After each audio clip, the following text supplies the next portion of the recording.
अनूप जी कैसे हैं आप? बढ़िया हूँ। अच्छा ये बताएं अनूप जी कि भारत सरकार ने बहुत ही लंबे समय के बाद, दशकों के बाद एक शिक्षा नीति बनाई है जिसके ऊपर पिछली एनडीए सरकार बहुत तेज़ी के साथ काम कर रही थी। अब उसका पूरा ड्राफ्ट भी तैयार हो चुका है और उसे लागू भी कर दिया गया है और शिक्षा के क्षेत्र में उसके अंतर्गत कई बड़े बदलाव भी किए गए हैं। आप इस शिक्षा नीति को किस तरीके से देखते हैं? मैं इसमें बता देना चाहता हूँ कि लंबे अंतराल के बाद तो नहीं हुई है, क्योंकि जवाहरलाल नेहरू के टाइम में राधा कृष्णन आयोग बना था। उसके बाद आपको 66 में भी इंदिरा गांधी के टाइम में कोठारी आयोग बना। उसके बाद 86 में फिर राजीव गांधी के टाइम में बना। उसके बाद ये बन पाया। उसके कारण कि जो शिक्षा चल रही थी लगभग ठीक ठाक चल रही थी, उसमें कोई ज़्यादा सुधार की ज़रूरत नहीं लग रही थी। तब एक चीज़ मैं बता, जो नई शिक्षा नीति आती है, कांग्रेस गवर्नमेंट आती है या एनडीए गवर्नमेंट आती है, ये दोनों तो उलझे हुए रहते हैं। एक हल्दी घाटी के युद्ध में ही उलझा रहता है। एक दिखाता है कि हल्दी घाटी के युद्ध में अकबर की जीत हुई कांग्रेस, तो ये एनडीए गवर्नमेंट आती है तो महाराणा प्रताप की दिखाती है। इसी पर एक शेर कहा जाता है कि यूँ बीत जाती है ज़िंदगी यूँ ही बीत जाती है ज़िंदगी ये ढूंढने में कि ढूंढना क्या, जबकि मालूम नहीं है या कि जो मिला उसे करना क्या। अरे महाराणा प्रताप या अकबर से क्या लेना देना? जो देश का जो बेसिक एजुकेशन है उसको आप ठीक कीजिए ना। अब इसके पहले जो यूपीए गवर्नमेंट शिक्षा का अधिकार लाया था, जो 2011 में लागू हुआ, सब ग्रेड के हिसाब से सब पारित कर दिया गया, पास कर दिया जाता था। उसमें ये हुआ कि अब जो 6th क्लास के बच्चे उनको ठीक से ABCD भी नहीं आता। इसके अलावा जो शिक्षा मित्र की नियुक्ति हो गई है, मैं 100% दावा के साथ कह सकता हूँ 90% ऐसे शिक्षा मित्र हैं जिनको ठीक से ABCD भी नहीं लिखने आता है, 4 लाइन का जो कॉपियाँ होती है। और एक चीज़ और मैं बताता हूँ कि एक और भी शेर है कि पढ़े लिखे के हाथ कंगन को आरसी क्या, पढ़े लिखो के फारसी किया। जब हाथ में कंगन है या घड़ी है तो उसको देखने के लिए दर्पण की आवश्यकता नहीं है, और जो पढ़े लिखे उसको फारसी की, मेरा कहने का जो वास्तविकता है उसको छिपाने की ज़रूरत नहीं है। किस तरह से गवर्नमेंट इसको जो खेल रही है और चला रही है NEP में।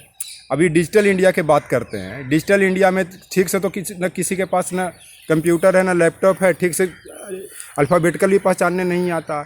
अभी जो कोरोना काल में जो पॉलिसी पर जो NEP कर लीजिए, चाहे जो भी कर लीजिए, ऑनलाइन शिक्षा दिया गया, बहुत सारे स्टूडेंट के पास ना टैबलेट है, लैपटॉप है। टीचर के साथ भी यही हाल है। तो क्या ये करेंगे? इसी के लिए कहा गया कि हाथ कंगन को आरसी का, पढ़े लिखों का फारसी किया। जो वास्तविकता इसको स्वीकार करे। एक चीज़ और मैं कहता हूँ कि अगर कोई गवर्नमेंट को लगता है कि जो मैं शिक्षा नीति बना रहा हूँ वो सक्सेस होगा और मेरे इतना बहुमत है और बहुमत के आधार पर इसको जो घमंड घोषित कर दे रहे हैं, तो एक चीज़ मैं बताना चाहता हूँ, घमंड किसी का नहीं रहता है। टूटने से पहले गुल्लक को भी लगता है कि सारी पैसा गुल्लक का ही है। ये चलते किसी का नहीं रहता। अगर गवर्नमेंट को लगता है कि मैं जो सब बना रहा हूँ, कर रहा हूँ, ये सब गलत चीज़ है, देश की जनता इसका डिसाइड करेगी और देश की जनता के हिसाब से NEP बनना चाहे। चाहे डिजिटल इंडिया के बात, आप यूनिवर्सिटी में देख लीजिए, जो अपॉइंटमेंट की बात चल रही है, 90% तो सीटें तो खाली हैं। यहाँ जो कंट्रैक्चुअल जो बढ़िया टीचर हैं, जो पॉलिटिक्स के हिसाब से अपने लोगों को लगाना चाहते हैं, चाहे वो जाहिल रहे, चाहे गंवार रहे, चाहे जो भी कोई भी गवर्नमेंट रहे, इसमें NEP में सिर्फ पॉलिसी लाने से नहीं, जो इसमें सुधार करने की बात होगी। अब एक चीज़ और कहा जाता है कि जो पार्टियाँ जो है या जो सरकार है, अपने के पीछे भागते हैं, अपने लोगों का कर्ज करते हैं। इसीलिए कहा जाता है कि अपनों को कर्ज उतारते उतारते सरकार को याद आया कि एक जनता ही जो कभी हिसाब किताब नहीं मांगती। जनता कभी कोई सरकार से हिसाब किताब नहीं मांगती है। बस वो चाहती है कि लॉ एंड ऑर्डर मेंटेन रहे, एडुकेशन मिले, हेल्थ मिले। आपका हेल्थ सिस्टम देख लीजिए कि विश्व के जो बांग्लादेश और जो सिंगापुर सब जो कंट्री है और जो साउथ एशिया के कंट्री है, उससे भी हेल्थ सिस्टम उसका मजबूत है। यहाँ तो कोरोना में अब मरने वाले का 1.5 लाख के आसपास पहुँच रहा। यहाँ प्रदूषण का ये हाल है कि सांस लेने में दिक्कत आ रही है।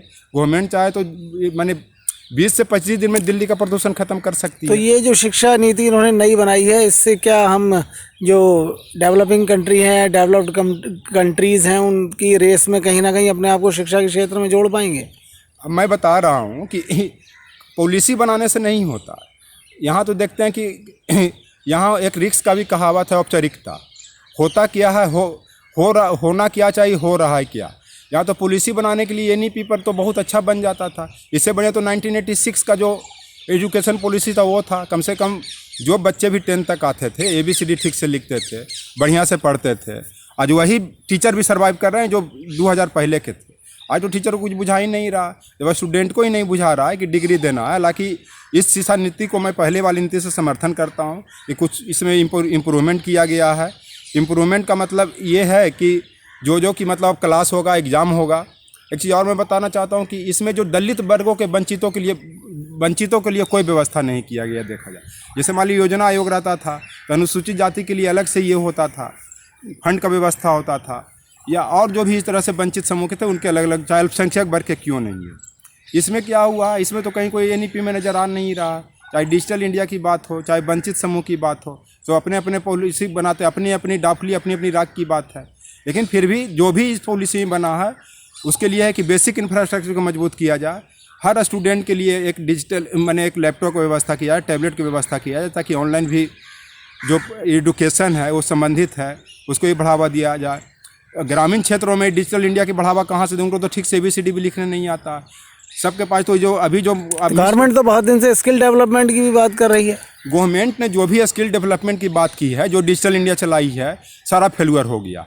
इसमें देश का बहुत बड़ा पैसा का नुकसान हुआ है, बर्बाद भी हुआ है। कहाँ अब स्किल इंडिया या पहले वाला डिजिटल इंडिया की बात हो रही है, सब तो लॉस में जा रहा है।